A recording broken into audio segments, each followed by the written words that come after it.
oui, pourquoi c'est une immense injustice? Ça me paraît clair. Il y a un homme qui est dans une situation avec un autre homme. Il y a un homme qui est important. Les deux hommes sont importants pour les deux équipes. Bon, dites-nous les hommes. Je vous tease un peu. Il y en a un qui sort sur une faute grossière, qui va être probablement blessé pour de longues semaines. Et puis tu en as un deuxième qui continue le match et qui met un doublé. Et qui met un deuxième but. Ça vous paraît pas déséquilibré dans le sens du match? Sur une erreur d'arbitrage. Moi, je parle de bon sens, à un moment donné, de logique. Est-ce que Stassin aurait dû continuer? Non.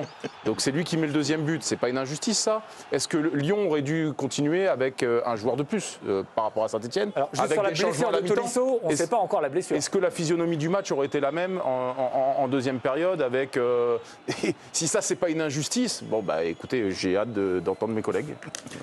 Non, mais ce qui est bien, c'est que Ludo a appelé tout à l'heure au respect de l'arbitre et à un bon climat et participe en donnant trop d'importance à l'arbitre, à la dévalorisation de cette fonction et à un climat malsain justement qui finit par toucher les arbitres.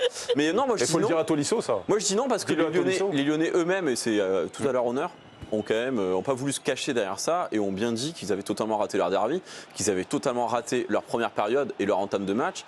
Et les Lyonnais n'ont pas attendu la décision de M. Le Texier pour être complètement bouffés par les Stéphanois.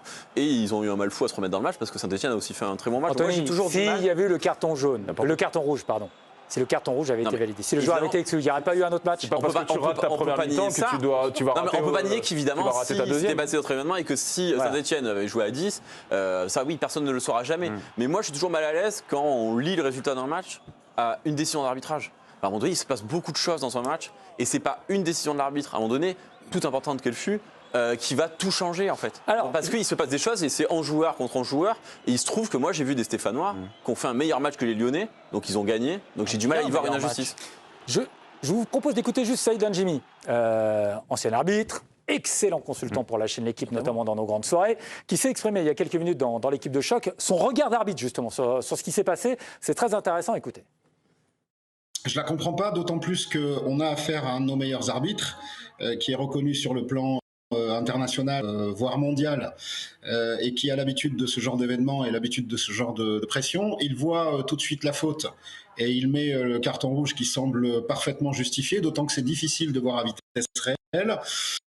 Je veux bien à la limite que ça une idée différente et puisse éventuellement l'appeler, mais ce que je comprends pas, c'est qu'il n'ait pas maintenu sa décision après avoir vu une telle semelle.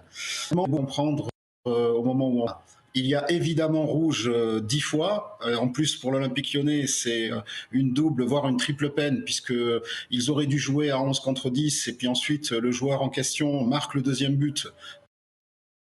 C'est les propos d'un arbitre qui vous dit c'est double, triple peine. Non, mais je pense qu'il y a, sur ce plateau, on est tous d'accord sur le fait que François Le Texier s'est trompé lourdement. Non, mais même lui, il le dit. Et pourtant, ça déséquilibre pas le match. Que ce soit un énorme fait de match, c'est une chose. Mais que ce soit une injustice profonde pour Lyon, au vu du résultat final, je suis désolé. Lyon, ils sont censés jouer une place pour la Ligue des Champions.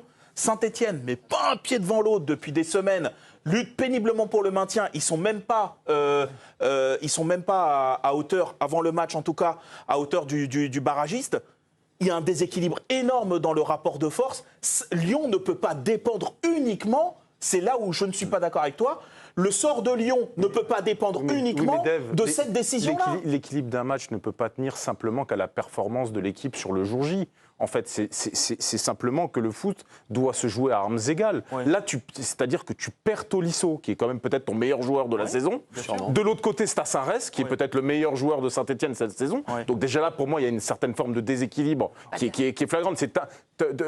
T'amputes le meilleur joueur de l'équipe de Lyon et tu... Donc, ce que tu es tranquillement en train de me dire, c'est que Lyon... Et tu aurais dû jouer à un joueur de plus. Qu'ils aient raté leur première mi-temps, c'est une chose. Ce que tu es en train de me dire... Mais ça déséquilibre le match. C'est que Lyon, qui doit être une des 2 ou 3 forces principales du championnat de France, face à Saint-Etienne, dépend absolument de la présence de Tolisso. Je dis que ça peut t'aider à pas perdre. Et qu'en face, mais je te dis que ça peut t'aider à pas perdre ce match. C'est devenu Léo Messi. Allez, on prend Émilie juste. Émilie, un petit mot. Émilie, un petit mot. Vous me dites que le match. Sur quel joueur on se contre? On écoute un peu les autres et on écoute Émilie. Je rappelle aussi que John Sextor faisait rappel des décisions de la VAR. Il dit 7 décisions de la VAR sur 8 au cours de la saison nous ont été défavorables. Voilà, il y a aussi ce sentiment d'injustice qui traîne dans les têtes lyonnaises depuis un petit moment. Sentiment d'injustice du 4e de Ligue 1 contre Saint-Etienne qui est dans les bas-fonds. Enfin, tout dernier du classement. Mais ça veut rien dire. C'est la vérité d'un match, c'est pas d'une saison. La vérité d'un match, tu veux. Sur la vérité d'un match, Saint-Etienne a le droit d'être bon sur un match. Il a fait quoi? Mikotadze, il a fait quoi? Mais oui, mais le match est déséquilibré. Je suis désolé. Que Saint-Etienne était bon ou que Lyon était mauvais sur une mi-temps, la deuxième mi-temps aurait pu être totalement. On laisse Émilie terminer. Totalement différent. Cherki, il était où? Mikotadze, il était où? Lacazette, il était où? Mais peu importe. Mais non, pas On les a loués pendant 2 semaines. C'est pas le match de l'UTC. L'équilibre du match ne bascule. Je suis désolé. J'espère que. Pas tous en même temps. On ne peut pas vous entendre si vous parlez tous en même temps. Mais ton mental. T'es là pour te refaire la cerise. Combien de clubs cette année ont dû gagner, ont raté des matchs, mais ont gagné parce qu'à un moment donné, il y a des faits de jeu, il y a des choses qui, à un moment donné, dans une saison, te fait basculer. Tu as joué un match pourri, mais le bon sens du football, le sens du jeu, fait qu'à un moment donné, tu as un avantage qui est lié par une faute de l'adversaire, et en l'occurrence de Stassin, qui aurait dû sortir de ce match-là. Et je trouve que Lyon, en deuxième période, personne n'a raison, mais tu peux pas réduire le match à ça. Tu peux pas tout mettre là-dessus. D'accord, donc Stassin te met le deuxième but, Tolisso sort. Mais ça a le droit d'empêcher. Mais pour vous, ça déséquilibre pas du tout. Tu dois jouer un de moins. En fait, tu le match est le même. En fait, tu exonères. Le match est le même. Ludo, Dave. Mais ce qui pose problème un petit peu dans ces décisions-là, moi, qu'un arbitre prenne ces décisions, les assume, il est là pour trancher. Ok, admettons. Mais là, en fait, c'est la question de la cohérence. Parce que quand on reprend l'épisode avec Amin Harit, il avait expliqué qu'un de ses motifs pour l'expulser, c'est la trace laissée sur le torse voilà, exactement. Et qu'il avait été influencé, enfin en tout cas ça avait pesé dans son jugement, la marque sur le torse de Marquinhos, dont acte. Moi j'étais pas d'accord, mais admettons que ça puisse se défendre. Le match, pas très longtemps après, Singo Donnarumma, Singo qui en plus a déjà un jaune, et le coup de la marque là, pour le coup il joue pleinement en faveur au moins d'un jaune, on parle même pas d'un rouge, mais un deuxième jaune qui aurait fait rouge. Là, il dit rien. Et hier, que dire de la décision? Non mais parce qu'en hier, il donne un carton rouge au départ. Mais je suis bien d'accord. Mais ce que je veux dire, c'est que limite, j'aurais compris dans le sens inverse. C'est-à-dire que dans un premier temps, il met jaune, il revoit les images, et qu'ensuite, il voit les conséquences sur l'intégrité physique de Tolisso. En l'occurrence, il est blessé, et peut-être même blessé assez sérieusement. Il transforme ça en rouge. Ça peut exister. Oui, ce que ça montre, c'est que le VAR place l'arbitre dans des situations souvent impossibles. Et le confronte à ces incohérences. Mais c'est l'outil VAR qui fait qu'il se retrouve en difficulté, parce que des situations comme ça, avant, Michel Le Texier, il prenait sa décision à chaud.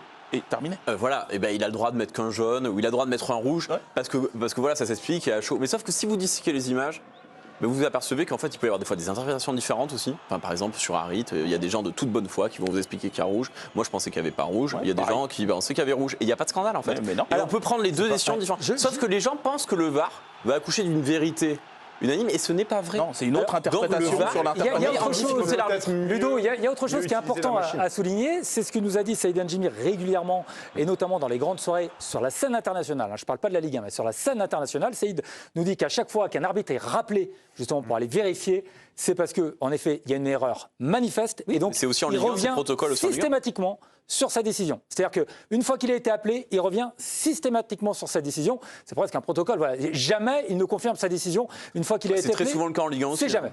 Et c'est souvent le cas. Donc une fois qu'il a été appelé, il s'est dit j'ai dû commettre une erreur manifeste. Même s'il y a le contre-exemple en Coupe d'Europe, puisque sur le penalty supposé sur Kylian Mbappé, lui ne siffle pas, et c'est le VAR qui lui dit écoute, va jeter un œil, et il maintient sa décision. Donc bon, pour le coup, il y a un peu de tout, quoi. Émilie, pardon. Non, après, moi, ce que je trouve très étonnant, c'est plus effectivement le contexte de la VAR. Parce qu'à quel moment ce grand arbitre qu'on loue assez régulièrement, et en plus élu arbitre de l'année, etc., se déjuge? En fait, ma problématique, elle est là. C'est à quel moment on en arrive là? Il y a de l'incohérence. Moi, c'est ça aussi qui me pose problème. C'est-à-dire que, en plus, quand on superpose des images, pour nous, c'est facile aujourd'hui. Oui, on juge avec plein d'éléments et plein d'images arrêtées, etc. Mais c'est trop, en fait. Je prends toujours le parti des arbitres parce que j'estime qu'on les défend rarement. hier, j'avoue que sur mon canapé, je me suis dit, mais C'était dur. le pauvre, en plus, tu avais en tout cas la décision qui paraissait la plus juste, et tu t'es déjugé alors que tu es le meilleur arbitre. Enfin, rien n'allait. Et en plus, j'ai envie de vous dire, dans un scénario de match qui était en plus cataclysmique.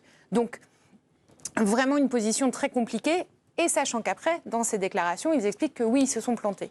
Bah ouais, mais après, tu fais quoi du coup? Oui, mais il faut se méfier des images aussi, même de ce qu'on en fait. Par exemple, hier dans le match, en seconde période, il y a Miko Tadze qui met une semelle. Franchement, vous regardez l'image arrêtée, c'est aussi impressionnant. Et ça, on n'en parle pas. Pourquoi on en parle pas? C'est notre responsabilité aussi. En fait, c'est ce que font les médias, les affaires qu'on monte. Et je pense qu'il faut avoir beaucoup de recul. Et déjà relativiser ce qu'on disait tout à l'heure, ne pas faire non plus de Monsieur Le Texier l'acteur central de ce match. Oui, ça, je suis il y a eu aussi des joueurs qui ont joué au foot. Il y a déjà, sur les fautes dont parle Anthony, il y a un règlement, il y a au-dessus et en dessous de la malléole. Donc ce qui est en dessous de la malléole est considéré comme un carton jaune. Ce qui est au-dessus de la malléole est souvent considéré comme un carton rouge. Après, il y a l'intensité, il y a tout ce qui va avec. Mais pour moi, le fait que Tolisso sorte de ce match-là, ça te donne quand même une indication assez flagrante, peu importe les points de vue de la caméra. On s'est tous dit en regardant les images, et la première image, on peut mettre l'angle gauche, droite, par-dessus, ça paraissait assez logique pour tout le monde. Moi, le problème que j'ai, c'est pas vraiment la VAR en elle-même, c'est comment on travaille cet outil-là.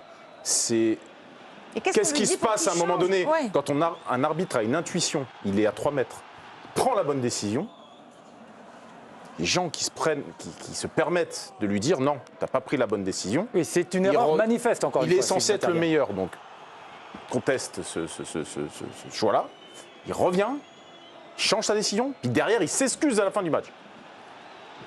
Moi, ce qui m'intéresse de savoir, c'est ce qui se passe à un moment donné entre les gens qu'il y a dans le quart et les gens qu'il y a sur le terrain.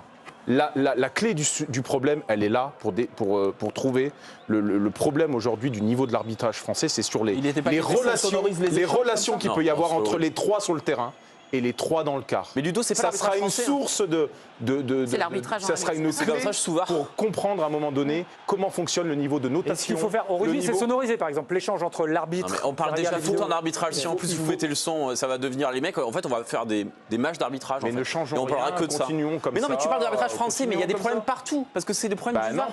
Si en Angleterre, ils ont beaucoup de problèmes. En Espagne, par exemple, Real Madrid, ils ont beaucoup de problèmes. Il y a des problèmes partout. C'est pas un problème français. En fait, tu te rends compte qu'en Coupe d'Europe, il y a beaucoup moins ce genre de situation. Parce que ceux qui sont dans le quart ne sont pas les mêmes que ceux qui ne sont pas dans le même championnat domestique.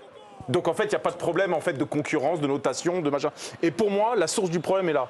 Quand on aura envie ou quand une équipe journalistique pourra faire une enquête, d'aller voir ce qui se passe dans l'arrière-boutique, peut-être qu'on aura des éléments de réponse. Mais pour l'instant, j'ai vu personne s'intéresser à ce sujet. Passe commande à Sébastien Tarago, donc qui aille. Ça aurait été super. Bien sûr. Voilà. Pour les problèmes d'arbitrage.